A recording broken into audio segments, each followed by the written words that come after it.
સાબરકાંઠા જિલ્લાએ આજે વિશ્વ કક્ષાએ પોતાનું નામ ગુંજતું કર્યું છે. એક નવા રેકોર્ડ સાથે સાબરકાંઠા જિલ્લાએ એક જ દિવસે એક સાથે 6 લાખ લોકોને સ્વચ્છતા અંગેના શપથ લેવડાવી વિશ્વમાં પોતાનો ડંકો વગાડ્યો છે. સાબરકાંઠા જિલ્લાની ધરતી પર આજે એક નવો વિશ્વ વિક્રમ સ્થપાયો. જિલ્લાના આંગણે આજે બપોર સુધીમાં 2,03,658 લોકો સફાઈ અભિયાનમાં તો જોડાયા, પણ સાથોસાથ સ્વચ્છતા અંગેના શપથ પણ લીધા.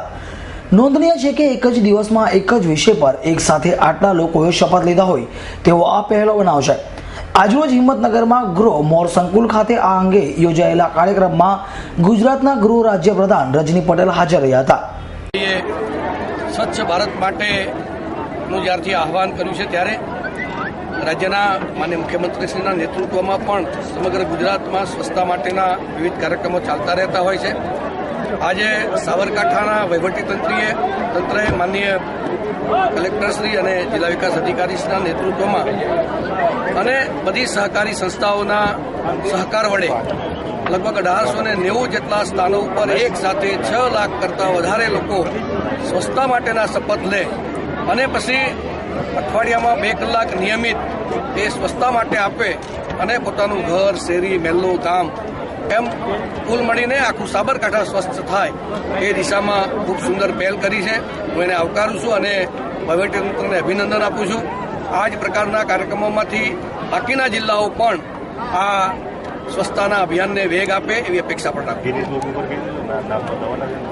અત્યાર સુધીમાં એક સાથે 1,22,000 જેટલા લોકોએ સ્વચ્છતા અભિયાનમાં જોડાણ કર્યું છે, ત્યારે આ 6 લાખ લોકો એક સાથે જોડાય એ પણ એક વિશ્વ વિક્રમ છે અને એટલે સાબરકાંઠાએ એની સુંદર પહેલ કરી છે. હિંમતનગર ધારાસભ્ય રાજેન્દ્રસિંહ ચાવડા સહિત અધિકારી ઉપરાંત તારક મહેતા કા ઉલ્ટા ચશ્મા સિરિયલના કલાકારો તન્મય વેકરિયા અને શરદ સાંકલા પણ જોડાયા હતા. તો આ પ્રસંગે એક મોબાઈલ એપ્લિકેશનનું પણ લોન્ચિંગ કરવામાં આવ્યું હતું. સાથોસાથ જિલ્લા મહાત્મા ગાંધી સ્વચ્છતા બ્રિગેડનું પણ લોન્ચિંગ કરવામાં આવ્યું હતું.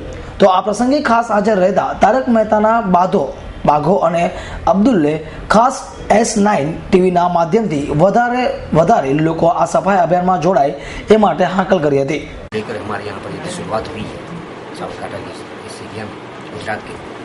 मैं चाहूँगा कि हमारे जिस तरह से गोकुलधाम हमसे साफ रहता है उस तरह से ये पूरा जो एरिया है साफ रहे, पूरा गुजरात साफ है, पूरा हिंदुस्तान साफ है.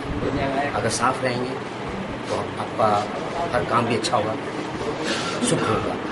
जब भी हम लोग घर से निकलते हैं तो हम अपने आप को साफ करके निकलते हैं. उसका एक कारण है और आप जानते ही हैं कि हमारा काम सफल हो.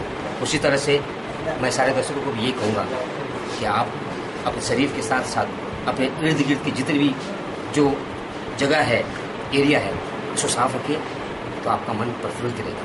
धन्यवाद. ગર્વ લેવા જેવી વાત છે, માત્ર અમારા માટેની આખી ટીમ માટે.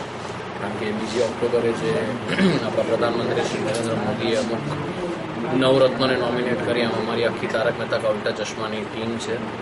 અમારા નિર્માતા શ્રી આશિત કુમાર મોદી પણ પોતે એટલા સજાગ છે અને પોતે પણ સ્વચ્છતા અભિયાનમાં પાર્ટિસિપેટ કરે છે અને અમને પણ બધાને પ્રેરિત કરે છે કે અમારે પણ સ્વચ્છતા અભિયાનમાં જ્યાં પણ આ ઝુંબેશ ચાલતો હોય ત્યાં જોડાવવું.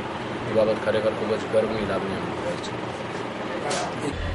સાબરકાંઠા જિલ્લો સદા નવીન કામોમાં અગ્રેસર રહ્યો છે, ત્યારે ભારતભરમાં પ્રખ્યાત બનેલા સાબરકાંઠા જિલ્લાને આજે તો ભારત જ નહીં પણ વિશ્વ કક્ષાએ પોતાનું નામ ગુંજતું કર્યું છે.